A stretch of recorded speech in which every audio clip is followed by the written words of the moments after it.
Hello engineers, प्रभात solution में आपका स्वागत है। मैं हूं आपका दोस्त प्रभात और हम हाजिर इस वीडियो में एक नए क्वेश्चंस के साथ।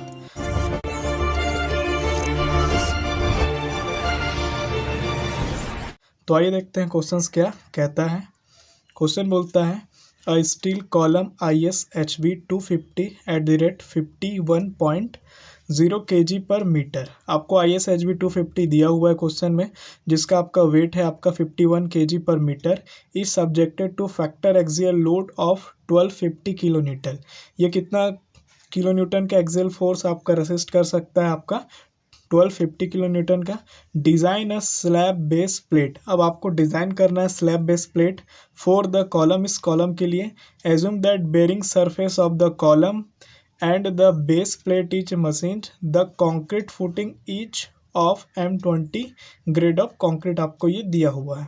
तो जो भी गिवन डाटा हमें दिया है सारी चीज़ों को हम यहाँ पे लिख लेते हैं। तो ISHB 250 हमें दिया है, जो कि 51 kg पर मीटर आपका इसका वेट है। फैक्टर एक्सियल लोड आपका 1250 किलो न्यूटन है। M20 ग्रेड ऑफ कंक्रीट है, इसलिए FCK की वैल्यू आपका हो जाएगा 20 न्यूटन पर mm स्क्वायर। इसलिए हम यहाँ से निकाल लेते हैं design bearing strength of concrete. कितना स्ट्रेंथ बेयर के केस में कंक्रीट ले सकता है वो। तो design bearing strength of concrete equal to आपका होगा 0.45 FCK।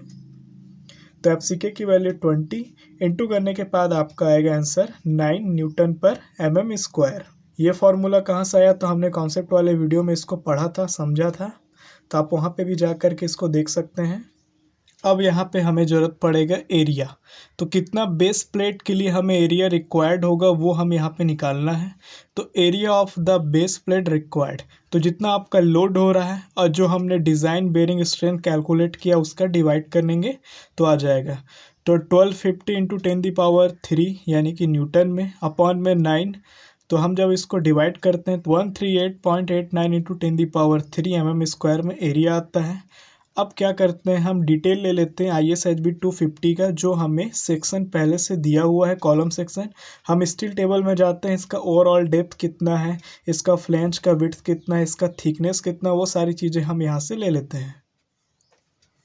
तो आपको स्टील टेबल में आना है पेज नंबर 4 में, और फिर आपको लेना है ISHB 250, जो कि आपका 51 kg पर मीटर है। यहाँ पे आप इसी चीज़ को देख करके आपको लेना है, क्योंकि यहाँ पे 2 सेक्शन आपको दिया हुआ है। आपका ओवरऑल डेप्थ यहाँ से हम ले लेंगे, विड्थ ऑफ फ्लेंज ले लेंगे, थिकनेस ऑफ फ्लेंज हम यहाँ से ले लेंगे। लेने के बाद हम क्या करते हैं, सारी चीज़ों को हम अपने नोट्स में लिख लेते हैं। तो ओवरऑल डेप्थ यानी कैपिटल D आपका है 250 mm। फ्लैंज विड्थ हमें दिया है BF इक्वल टू 250 mm, ठीक है। थिकनेस ऑफ फ्लैंज यानी TF इक्वल टू आपका हो जाएगा 9.7 mm में। अब हम क्या करते हैं, यहाँ से अब हम बेस प्लेट का एरिया हमें मिल गया, प्रॉपर्टीज हमें सेक्शन का मिल गया, ठीक है। अब हम यहाँ पे स्क्वायर बेस प्लेट प्रोवाइड करते हैं, तो लिखते हैं we will provide square base plate. तो side of the base plate, तो आपका क्या हो जाएगा, एक साइड का लेंथ या विड्थ आप जो भी बोलें उसको। तो एरिया को आप अंडर रूट में रखेंगे तो आपकी वैल्यू आ जाएगी। तो अंडर रूट में आपका 138.89 इंटू 10⁻³ सॉल्व करने के बाद 372.68 mm होगा। तो हम इसको अप्रॉक्सीमेट 375 mm प्रोवाइड कर लेते हैं। तो लिखते हैं इसलिए provide 375 mm into 375 mm base plate. तो यहाँ पे अब हम एरिया तो निकाल लिए, ठीक है। अब हमको क्या चाहिए, थिकनेस चाहिए इस बेस प्लेट का। तो लिखते हैं actual upward pressure intensity on the base plate. तो अब हमको निकालना पड़ेगा थिकनेस से पहले कितना अपवर्ड प्रेशर लग रहा है। जो हम जानते हैं न्यूटन के थर्ड लॉ से प्रत्येक क्रिया के बराबर विपरीत प्रतिक्रिया होती है। उसी हिसाब से आपका क्या होगा, एक्शन का अपोजिट रिएक्शन होता है, उसी प्रकार यहाँ पे अपवर्ड प्रेशर इंटेंसिटी भी एक्ट करेगा। तो जितना आपका एक्चुअल लोड होगा और जो हमने area of base plate provide किया वो, तो इन दोनों के रिलेशन से हमको मिल जाएगा आपका अपवर्ड प्रेशर। तो 250 इंटू 10⁻³ अपॉन में 375 इंटू 375 सॉल्व करने के बाद 8.89 न्यूटन पर mm स्क्वायर का हमें अपवर्ड प्रेशर मिल रहा है। अब यहाँ से हमको प्रोजेक्शन निकालना है। ठीक है। तो projection of the base plate beyond the overall dimension of the column, तो जितना हमारा कॉलम का डायमेंशन है उसके अकॉर्डिंग हम क्या निकालेंगे, प्रोजेक्शन निकाल रहे हैं। तो प्रोजेक्शन में आपका ए होता है और एक बी होता है, तो हमने स्क्वायर लिया हुआ है इसीलिए दोनों का जो वैल्यू होगा वो सेम आएगा, एक ही फॉर्मूला यहाँ पे काम करेगा।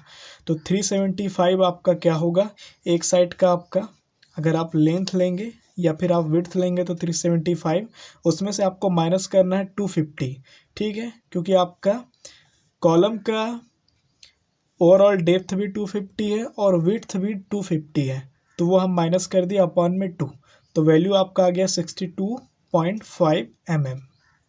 अब यहाँ से हम निकालेंगे thickness of the base plate, कितना हमको थिकनेस लेना है बेस प्लेट का। तो ये आपका फॉर्मूला आपको आईएस कोड में दिया हुआ है, पेज नंबर 47 में, IS 800 2007 में। तो TS इक्वल टू होता है रूट में 2.5 into W into A square minus 0.3 B square gamma M not upon में एफ वाई।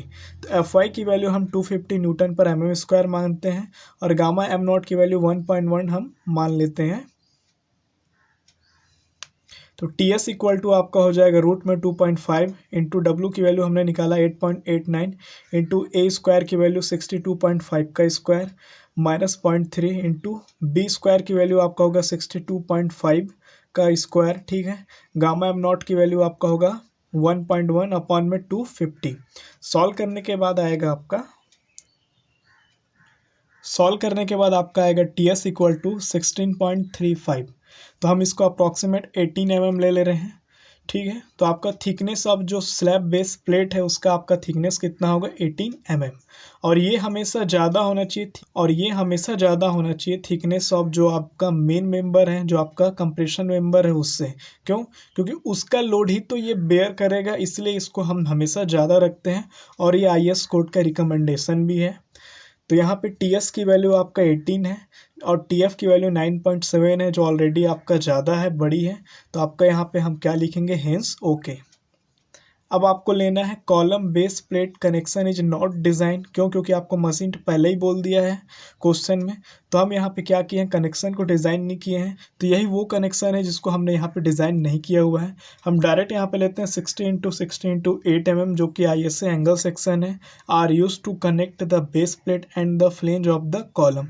तो बेस प्लेट से फ्लेंज ऑफ कॉलम को हम क्या करेंगे, इस एंगल कनेक्शन के थ्रू हम यहाँ पे कनेक्ट करा देते हैं। तो ये आपका पूरा फिगर आपको दिख रहा है किस तरह से, 375 आपका एक साइड का है, 375 आपका दूसरे साइड का है, ठीक है। तो ये आपका टोटल एरिया है, ठीक। यहाँ से यहाँ का डिस्टेंस आपका A है, ये भी आपका डिस्टेंस B है, दोनों इक्वल है। मेरे से फिगर बनाने में थोड़ा सी गलती हो गई है, तो आप इसको जब भी आप बनाएंगे तो इसको सही से बनाएंगे। 62.5 यहाँ तक का डिस्टेंस, 62.5 यहाँ तक का डिस्टेंस है। आपको जो हैचिंग वाला पार्ट दिख रहा है वो आपका ISHB 250 का पार्ट है, ठीक है। यानी आपका ये कंप्रेशन मेंबर या फिर कॉलम आप इसको बोल सकते हैं। अलग से जो आपको यहाँ पे प्लेट टाइप का दिख रहा है ये आपका क्या है, टॉप व्यू में आपको ये दिखेगा जो आप कनेक्शन एंगल सेक्शन प्रोवाइड किए ISA 60x60x8 mm वो, ठीक है। तो इस तरह से इस क्वेश्चन को हम सॉल्व करेंगे। क्वेश्चन यहाँ पे कंप्लीट होता है। तो ये वीडियो थोड़ी सी भी आपको हेल्प की हो तो इस वीडियो को लाइक करें, शेयर करें, इस चैनल को सब्सक्राइब कर लें। इस वीडियो में इतना ही, धन्यवाद।